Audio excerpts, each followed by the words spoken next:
I spent 3 hours making the perfect dinner. Homemade pasta with that cream sauce Quinn always raved about, garlic bread from scratch, even lit the good candles I'd been saving for something special. Tonight felt special.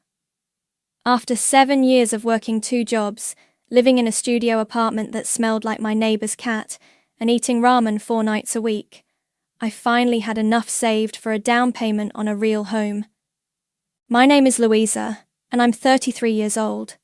I've been planning this dinner for weeks, rehearsing how I'd tell my family about the condo I'd been eyeing downtown, the one with the balcony and the kitchen island I could actually cook on instead of this hot plate situation I'd been dealing with since college. "This looks amazing, Lou," Quinn said, settling into my only decent chair while Clay helped himself to wine. My sister looked perfect as always, hair freshly highlighted, designer jeans that probably cost more than my monthly grocery budget. "You really went all out." Mom and Dad squeezed onto my tiny couch, Mom clutching her purse like she was afraid my poverty might be contagious. "The apartment looks cozy," she said, which was Mom speak for, "This place is a dump." "So," I started, trying to keep my voice steady, "I actually have some news to share." "Actually, honey," Dad interrupted, "we have something to discuss with you too." The way he said it made my stomach drop. Quinn was suddenly very interested in her pasta, twirling it around her fork without eating. Clay cleared his throat and reached for more wine. "What's going on?" I asked. Mom and Dad exchanged one of those looks, the kind married people give each other when they've rehearsed a conversation. "Well," Mom began, "Quinn and Clay have been looking at renovating their kitchen." "It's falling apart," Quinn added quickly. "The cabinets are from the 80s, the countertops are cracked, and honestly, it's embarrassing when people come over." I nodded, confused. "Okay, that's great that you're updating it. The thing is," Dad said, "it's expensive, really expensive, and with the kids' activities and Clay's student loans, oh no, no. We were hoping," Mom continued, "that maybe you could help out, as a family investment." Help out how? But I already knew. The careful way they were all looking at me, the rehearsed timing of this conversation, the fact that they'd chosen to have it here instead of at Quinn's house with her perfect dining room. "We know you've been saving money," Quinn said, and her voice had that little tremor she got when she wanted something. "And you don't have kids, or a mortgage, or anything really tying you down. It would mean so much to us." "How much?" I managed to ask. "40,000, Clay said quietly. The number hit me like a physical blow. $40,000. Almost exactly what I had saved. That's everything I have." "We know it's a lot to ask," Dad said, "but Quinn has children to think about. A nice kitchen adds value to the house, and someday that'll benefit the grandkids. It's really an investment in the family's future." "What about my future?" The words came out sharper than I intended. Mom's face softened into that expression she used when she thought I was being difficult. "Honey, you're young and single. You have time to save again. Quinn's at a different stage of life." "I'm 33. "Exactly," Quinn said, reaching across the table to squeeze my hand. "You have so much freedom. No husband, no kids, no real responsibilities. You can rebuild your savings in a few years." I stared at her perfectly manicured nails on my work-roughened hands. "I was going to buy a condo." "A condo?" Dad frowned. "Why would you need a whole condo? This place is fine for someone in your situation." "My situation?" "You know what he means," Mom said gently. "You're independent. You don't need much space. Quinn has a family to consider."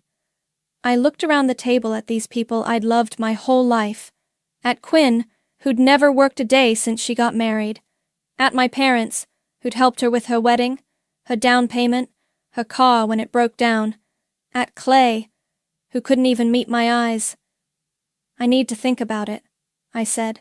"Of course," Quinn said, but she was already smiling. "Take all the time you need. We're just so grateful to have someone like you in our corner." They left an hour later, chattering about cabinet styles and granite versus quartz. Quinn hugged me extra tight at the door. "You're the best sister in the world," she whispered. "I don't know what I'd do without you." I closed the door behind them and slid down against it until I was sitting on my cheap linoleum floor. The candles were still burning, casting shadows on the walls of my tiny apartment. The apartment I'd been so desperate to escape. I sat there until the candles burned out, thinking about 7 years of double shifts and skipped meals and saying no to every invitation because I couldn't afford it. 7 years of building something that was mine. They all left that night planning a kitchen. I laid awake planning freedom. The next morning, Quinn called before I'd even finished my coffee. "Lou, I couldn't sleep last night thinking about our conversation. I know it's a huge ask, but I'll do it," I said, cutting her off. Silence. Then a squeal that nearly burst my eardrum. "Oh my God, really? Lou, you're incredible! I'm literally crying right now. Clay! Clay!" She said yes. I heard Clay's muffled voice in the background. Then Quinn was back. "We're going to make this so beautiful. You have to come see the inspiration boards I made. When can you transfer the money? The contractor wants to start next week." "I need a few days to move things around," I lied smoothly. "You know how banks are with large transfers." Of course. "Oh, Lou, I love you so much. You're saving our lives here." After she hung up, I sat staring at my phone. Then I opened my laptop and started typing, "Real estate agents near me." By lunch, I had appointments with 3 different realtors. By evening, I was texting Quinn about cabinet hardware, like nothing had changed. "What do you think about brushed gold versus matte black?" I sent, along with a screenshot from some design website. "OMG, the gold. So elegant. You have such good taste." I screenshot her response and saved it. Evidence of my supposed involvement in this charade. The family group chat lit up over the next few days. Mom sharing Pinterest boards, Dad sending links to appliance sales, Quinn posting photos of her current kitchen with captions like "soon to be gone." And then there was the Instagram post.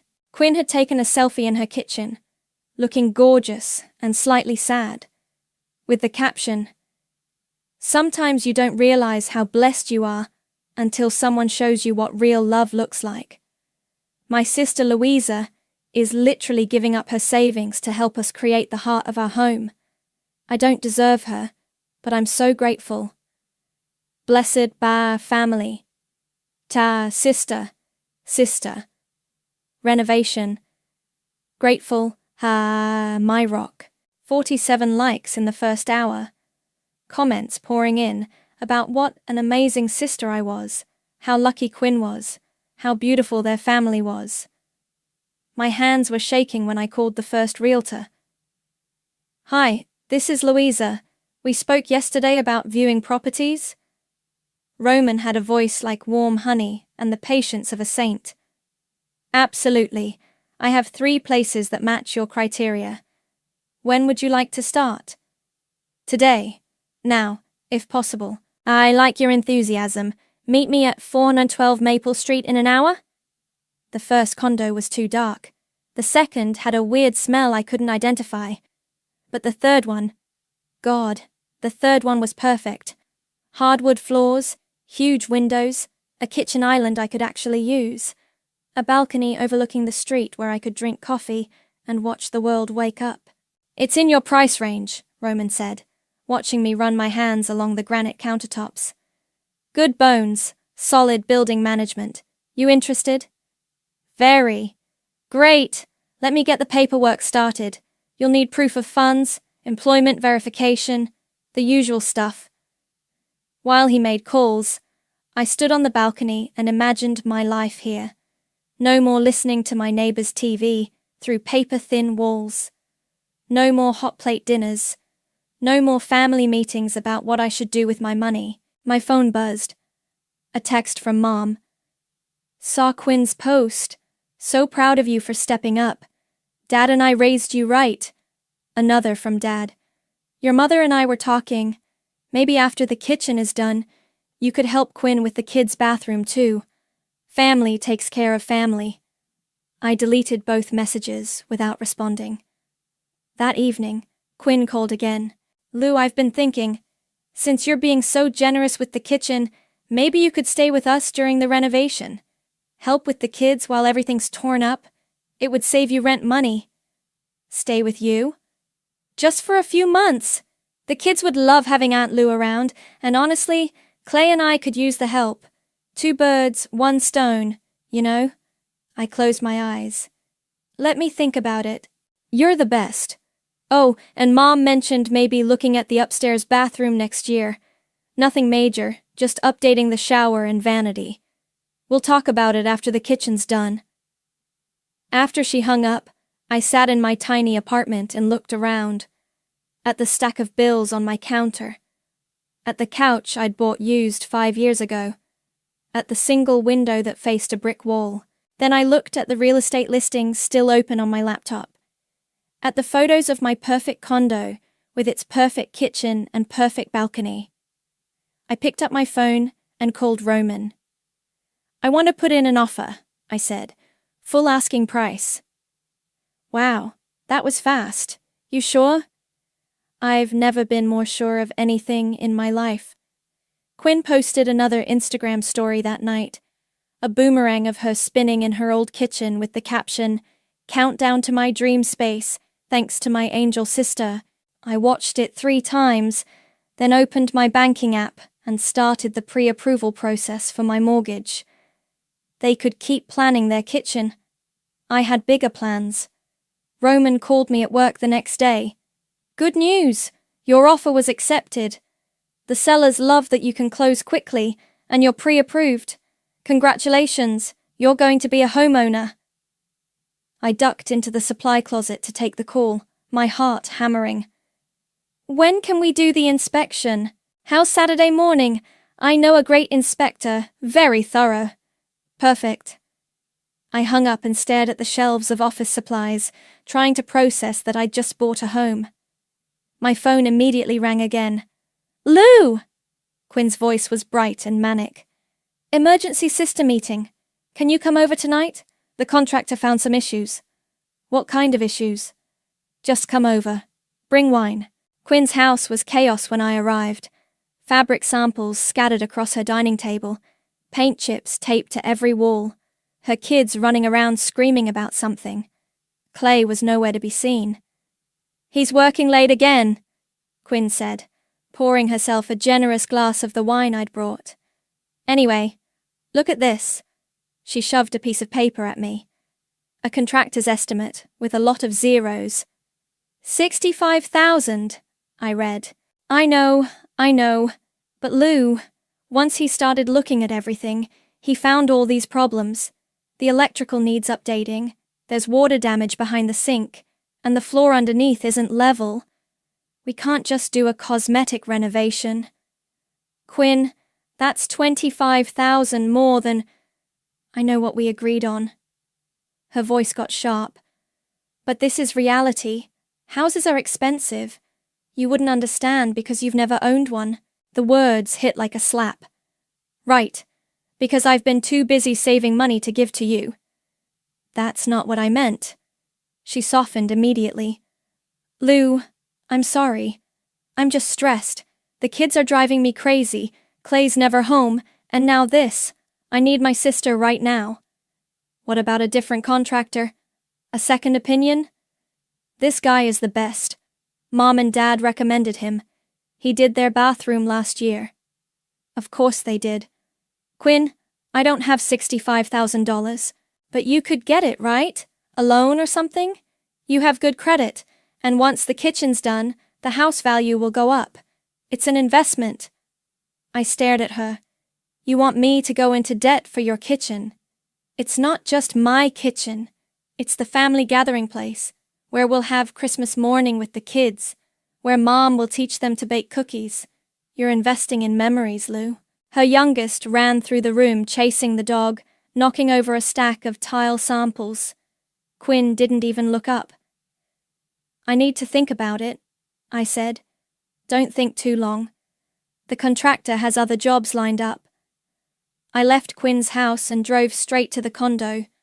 Roman had given me the lockbox code so I could visit whenever I wanted. I let myself in and stood in the empty living room, moonlight streaming through those perfect windows. My phone buzzed. A text from Mom. "Quinn told us about the extra costs. We know it's a lot, but think about how much this means to her. And to us. Family first, honey." I turned my phone face down and walked onto the balcony. The street was quiet, just a few cars passing by. Normal people living normal lives, not being guilted into bankruptcy by their relatives. At work Monday, I was filling out inspection paperwork when Lena from accounting stopped by my desk. "You look different," she said.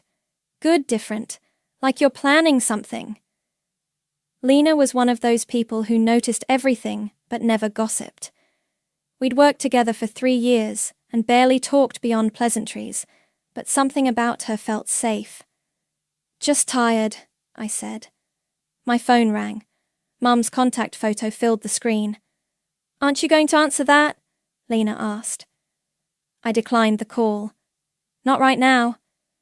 "Good for you." I looked up at her, surprised. "What?" "Nothing. Just good for you." She started to walk away, then turned back. "You know, Louisa, you get to choose you. Nobody else will." The words hit me like lightning. I stared at her retreating figure, then at my phone as it started ringing again. This time it was Quinn. I declined that call too. That afternoon, Roman texted, "Inspector found a few minor things, but overall the place is solid. You're getting a great condo. Ready to move forward?" I was sitting in my car outside Quinn's house, watching her through the window as she showed fabric samples to Mom. They were both laughing, probably planning how to spend more of my money. "Yes," I texted back. "Let's do this." "Excellent. I'll send the final paperwork tonight. Closing is scheduled for next Friday." Next Friday. In 5 days, I'd own a home. A real home with my name on the deed, and nobody else's opinion mattering. My phone rang again. "Quinn, 3rd time today." This time, I turned it off completely. Through the window, I watched Quinn check her phone, frown, then dial again. When it went straight to voicemail, she looked confused, like she couldn't comprehend a world where I didn't immediately answer her calls. I started my car and drove home to my tiny apartment, already mentally packing boxes. Friday morning, I sat in Roman's office, signing paper after paper. Purchase agreement, mortgage documents, insurance forms. Each signature felt like a small act of rebellion. "Congratulations," Roman said, sliding the keys across his desk. "You're officially a homeowner." I picked up the keys, and for the first time in weeks, I smiled. Really smiled. "Thank you for everything." "My pleasure. You were the easiest client I've had all year. No drama, no cold feet, just pure determination." If only he knew about the drama I was avoiding. My phone had been buzzing all morning. 17 missed calls from Quinn, 12 from Mom, 4 from Dad. I'd turned off notifications, but the screen still lit up every few minutes. "Popular lady," Roman observed. Something like that. I drove straight to the condo, my condo, and let myself in. The afternoon light was streaming through the windows, making everything golden. I walked through each room slowly, running my hands along the walls, opening every cabinet and closet.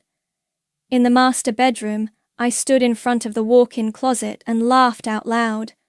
I could fit my entire current wardrobe in one corner and still have room for the clothes I'd always wanted but never bought, because I was saving every penny. My phone rang again. This time it was Clay. Against my better judgment, I answered. "Lou, thank God. Quinn's been trying to reach you all day." "I've been busy." "Look, I know the extra money is a lot to ask, but maybe we could work something out. A payment plan or something?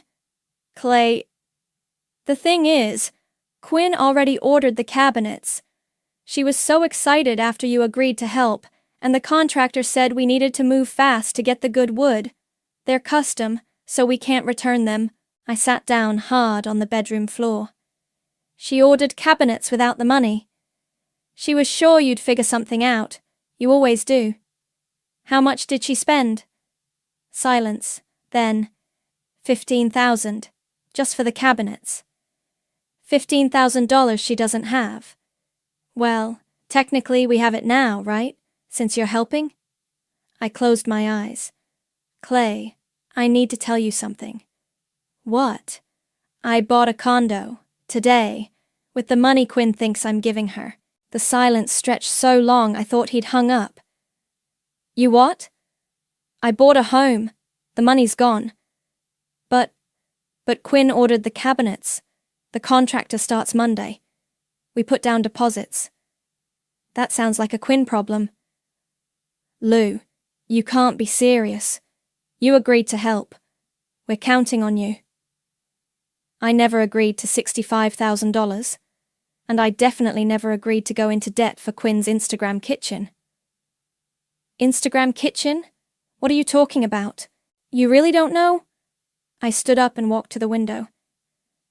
She's planning to film content in the new kitchen, for a YouTube channel, she told me herself. Another long pause. What? Ask her about it, Clay.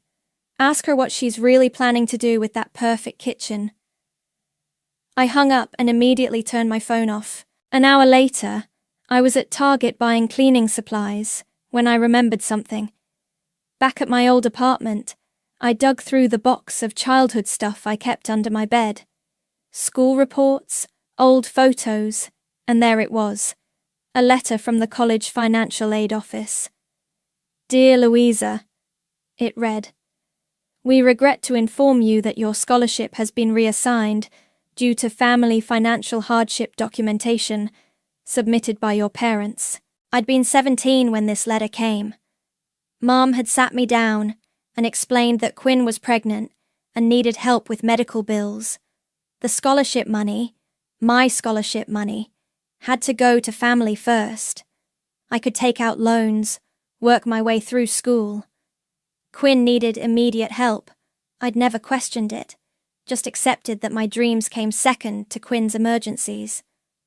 I took a photo of the letter and saved it to my phone. Sunday morning, I was painting the accent wall in my new bedroom when someone knocked on my door. Through the peephole, I saw Clay standing in the hallway, looking miserable. Lou, please, we need to talk. I opened the door but didn't invite him in. Nice place, he said, looking past me. Really nice. Thank you. Quinn doesn't know I'm here. She's not handling this well. I imagine not.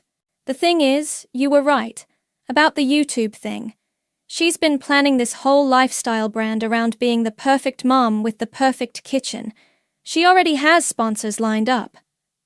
I leaned against the door frame. Sponsors? Kitchen appliance companies, cabinet makers. She was going to make money off the renovation. A lot of money. Using my $40,000 as startup capital. She didn't see it that way. She thought you'd be happy to be part of something bigger. Part of her business plan, you mean? Clay ran his hands through his hair. I'm sorry, Lou. I should have said something earlier. I should have stopped this. Yes, you should have. Is there any way, any possibility you could still help? Even partially? I looked at him standing there in my doorway, in my home that I'd bought with my money that I'd saved with my work. No, Clay, there isn't. I closed the door and went back to painting my wall the exact shade of blue I'd always wanted. The furniture shopping started as a necessity and became therapy. I spent my lunch breaks at different stores, running my hands over dining tables I could actually afford, testing couches that would fit perfectly in my living room. At West Elm, I found a coffee table that made me stupidly happy. Real wood, simple lines, exactly what I'd pictured for years. The salesperson, a college kid with purple hair, helped me arrange delivery. "First place?" she asked. "How'd you know?" "You keep taking pictures of everything, and you look like you're about to cry, but in a good way." She wasn't wrong. I'd been sleeping better than I had in months, even on my old mattress in my tiny apartment. Every morning I woke up knowing I had somewhere to go that was mine. My phone stayed off most of the time now. When I did turn it on, the messages were getting more desperate. "Quinn, Lou, please call me. We need to fix this." "Mom, your sister is beside herself. This isn't like you." "Dad, Louisa, call home immediately." "Quinn again, I'm coming to your apartment if you don't answer." I deleted them all and went back to shopping. At the mattress store, I was testing a queen-size bed when someone said my name. "Louisa, holy shit, is that you?" I turned around and there was Dexter, my ex from 3 years ago. Same messy brown hair, same crooked smile that used to make me forget why I was mad at him. "Hey, Dex. Wow, you look different. Good different." He gestured at the mattress. "Upgrading the sleep situation?" "Something like that. Mind if I ask what happened to the whole saving every penny thing? You used to get anxiety attacks when we went out to dinner." The old me would have been embarrassed. The old me would have made excuses about being practical and responsible. The new me just shrugged. I figured out what I was saving for. Which was freedom. He laughed, but not meanly. "That's very zen of you. Good for you, Lou." "Really?" The salesperson approached with paperwork, and Dexter stepped back. "I should let you get back to your shopping. But hey, if you ever want to grab coffee and tell me about this mysterious transformation, you have my number." After he left, I realized I was smiling. Not because I wanted to call him. Dexter had broken up with me because I was too focused on money and not focused enough on living. But because for the first time, someone from my past had seen me making a choice for myself and thought it was good. The mattress was delivered to my condo that Thursday. I spent an hour just lying on it in the empty bedroom, staring at the ceiling and listening to the sounds of my new neighborhood. Kids playing in the courtyard, someone practicing piano, normal life happening around me. My phone buzzed. A text from an unknown number. "This is Quinn. I'm using Clay's phone because you blocked mine. We need to talk. The contractor starts Monday and we're out $15,000 if this doesn't happen. Please." I stared at the message for a long time. Then I typed back, "Not my problem." "Lou, please, I'm begging you. I'll pay you back." "With what money?" "I'll get a job. I'll figure it out." "You should have figured it out before you spent money you didn't have." I made a mistake. People make mistakes. I sat up on my new mattress and typed carefully. "No, Quinn. You made a plan. A plan that involved spending my money without asking. That's not a mistake. That's theft." My phone rang immediately. Clay's number. "Don't hang up," Quinn's voice said when I answered. "Please just listen." "I'm listening. I know I messed up. I know I should have asked before ordering anything. But Lou, this is my family we're talking about. My kids. They're going to lose their home if we can't pay the contractor." "You're not going to lose your home over a kitchen renovation. The deposits, the cancellation fees, the penalties. It's going to bankrupt us. Clay doesn't know how bad it is. Then maybe you should tell your husband the truth instead of calling me."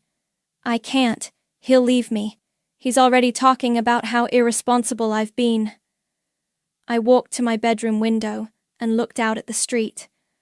A woman was walking her dog, stopping to let it sniff every tree. Simple. Peaceful. "Quinn, do you remember when I was 17 and lost my scholarship?" What? What does that have to do with anything? Do you remember why I lost it? Silence. Because Mom and Dad told the college you needed medical money for your pregnancy. They took my college fund and gave it to you. Lou, that was different. I was scared and young and... I was 17. I worked 3 jobs through college because of that. I've been working 3 jobs ever since. But you turned out fine. You're strong and independent and... I turned out tired, Quinn. I turned out alone. And I'm done. I hung up and turned my phone off. Saturday morning, I was hanging pictures in my living room when I realized something. The silence wasn't empty anymore. It was full of possibility. I had a home. I had a future. And for the first time in my adult life, both of them belonged entirely to me. Monday morning, I was making coffee in my new kitchen when I decided it was time. I'd been living in my condo for 2 weeks, sneaking around like I was doing something wrong. But I wasn't the one who'd lied or manipulated or spent money that didn't exist. I took a selfie holding my keys in front of my door, the brass numbers 412 clearly visible behind me.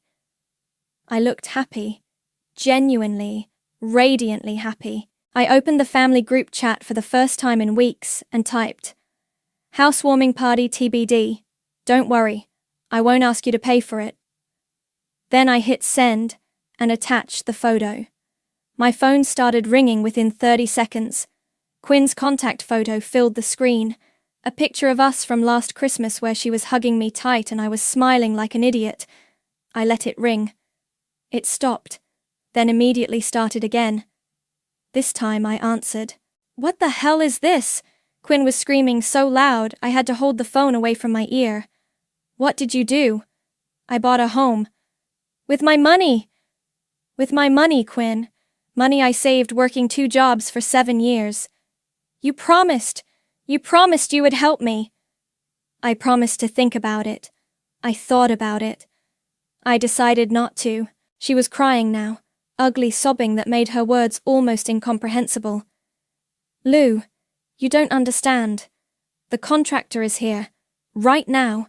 He's tearing out my kitchen and I can't pay him." "Then you should call him off." "I can't. The cabinets are already ordered. The permits are pulled. There's a dumpster in my driveway. What am I supposed to tell him?" "Tell him the truth.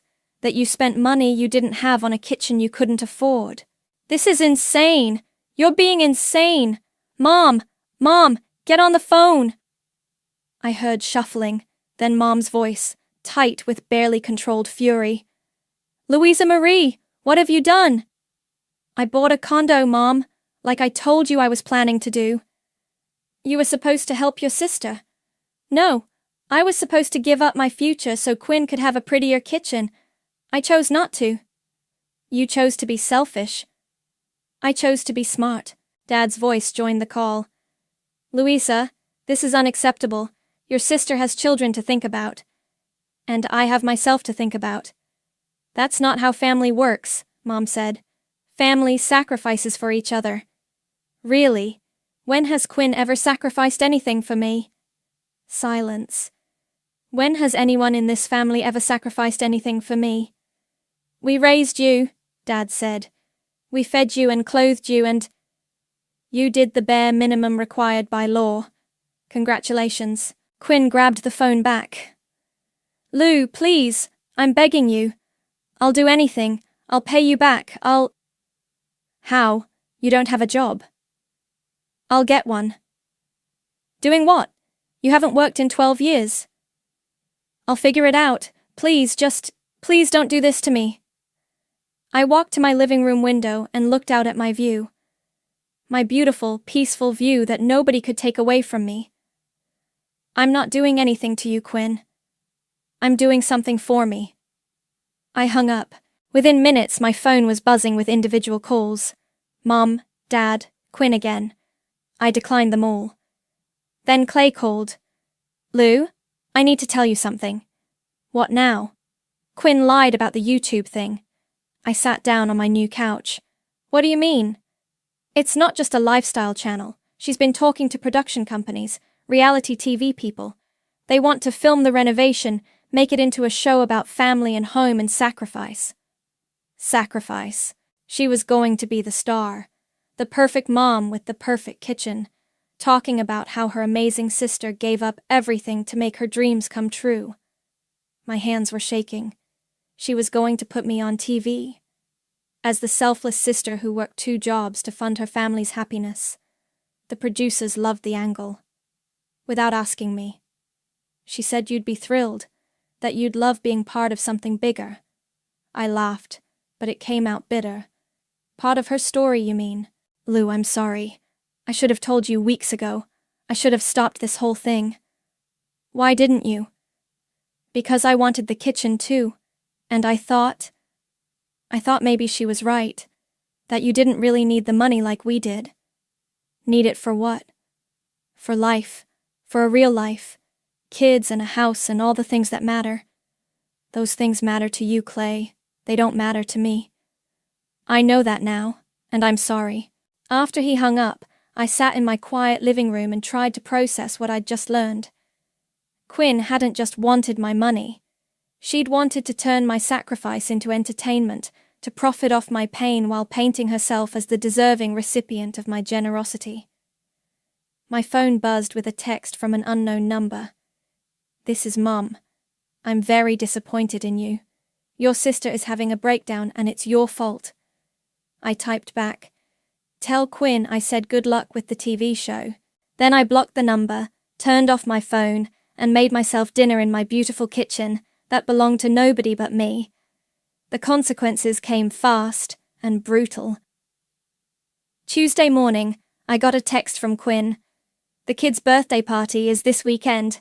Don't come. I stared at the message. Emma was turning 7, Jake was turning 5. I'd been planning their parties since they were born. Always the aunt who showed up with the perfect gifts and helped clean up afterward. I texted back, Fine. Fine? That's all you have to say? You're missing your niece and nephew's birthday because you're being petty. I'm not missing anything. You uninvited me. Because you stole from us. I stole my own money. She didn't respond. Wednesday, Dad called from his office. I could hear the traffic outside his window. Louisa, this has gone far enough. You're breaking this family apart. I bought a condo, Dad. How does that break anything? Your sister is devastated. Your mother hasn't slept in days. The grandchildren are asking why Aunt Lou isn't coming to their party. Ask Quinn why she uninvited me. She's hurt. She trusted you, and you betrayed that trust.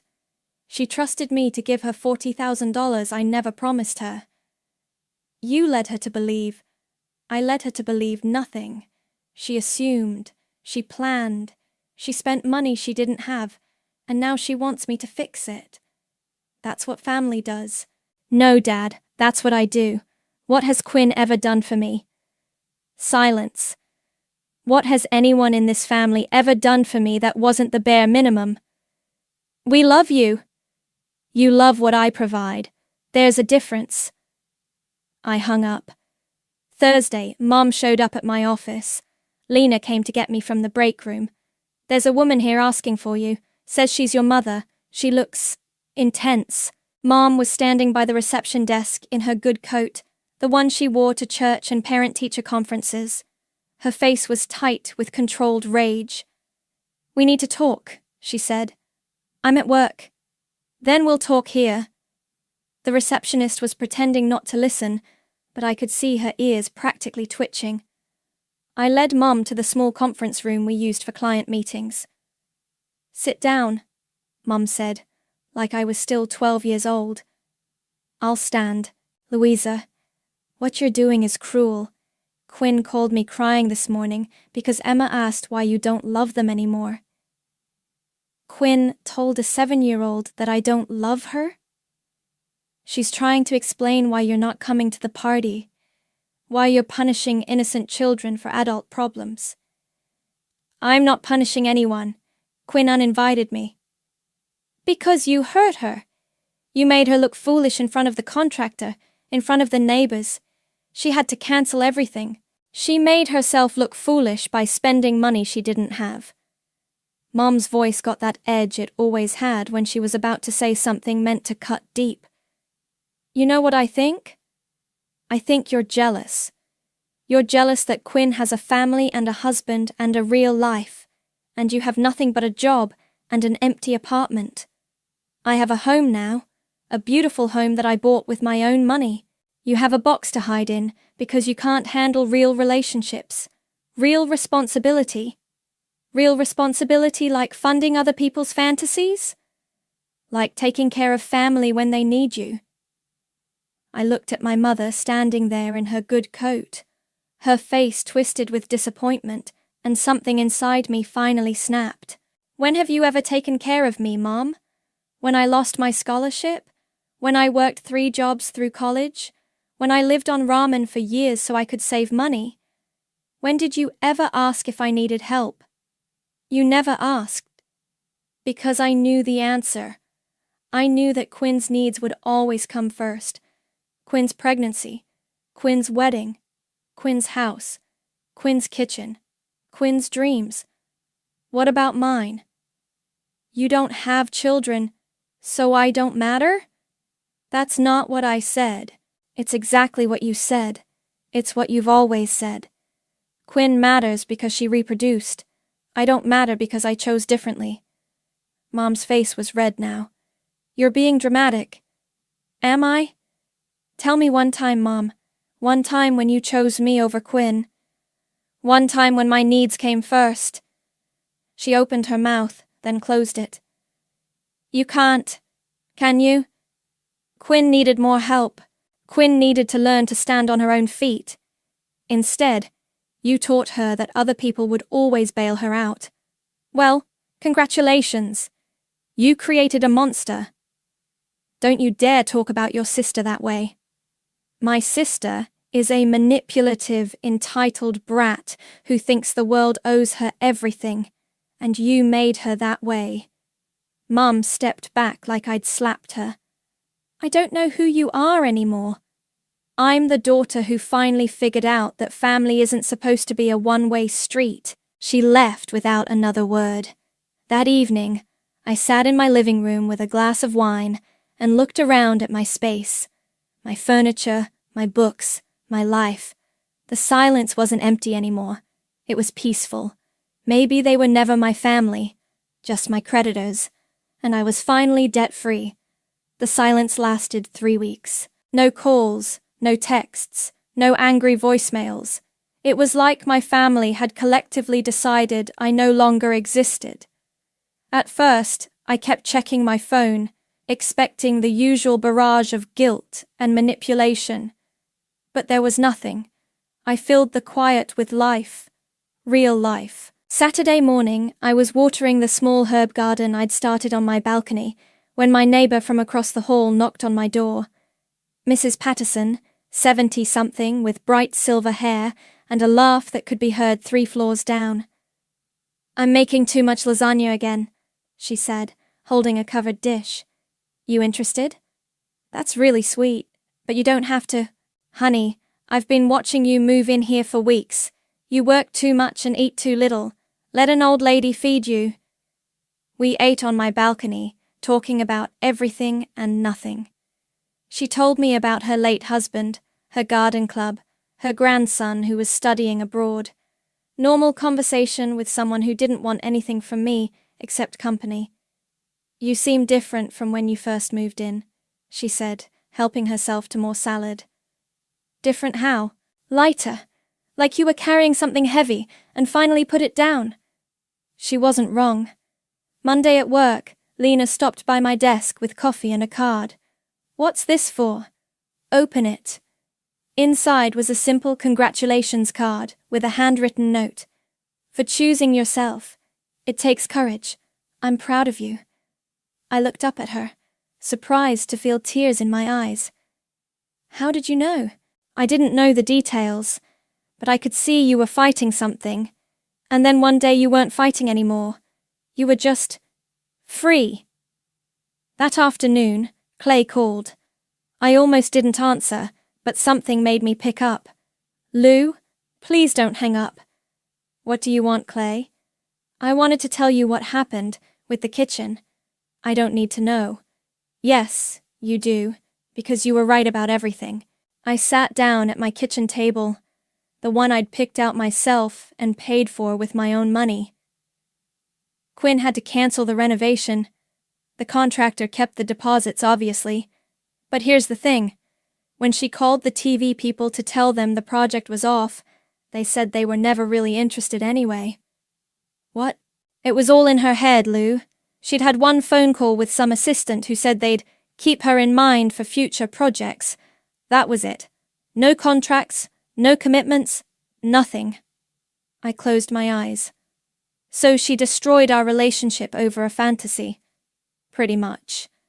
And when I confronted her about lying to me, about the YouTube channel, about all of it, she said she was just trying to make something of herself, that she felt useless being a stay-at-home mom and wanted to matter.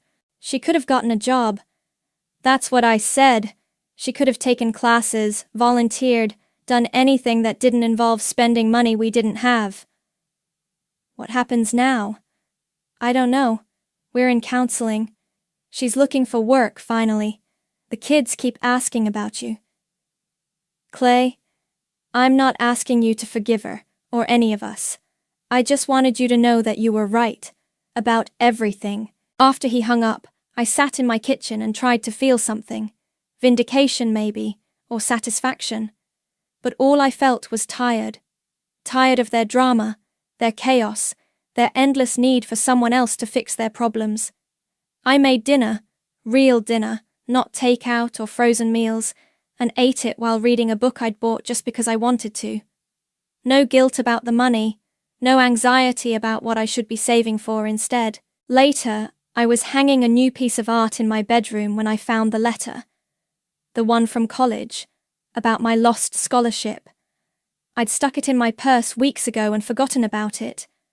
I looked at it for a long time, then walked to my kitchen and held it over the sink. The flame from my lighter caught the corner, and I watched 17 years of resentment turn to ash. My phone buzzed. A text from an unknown number. This is Emma. Daddy gave me his phone. I miss you, Aunt Lou. Do you miss me? I stared at the message, my heart breaking a little. Then I typed back, I miss you too, sweetheart. Maybe we can have a play date soon. Just you and me. Can we go to the zoo? We can go anywhere you want. I wasn't ready to forgive Quinn, or my parents, or anyone else who'd spent years treating me like an ATM with feelings. But Emma and Jake were innocent in all this. They deserved better than being used as weapons in their mother's war. I looked around my condo, my home, and smiled. The walls were painted the colors I wanted. The furniture was arranged exactly how I liked it. The silence was mine to fill, or not fill, as I chose. For the first time in my life, I didn't owe anyone a damn thing, and that felt like home.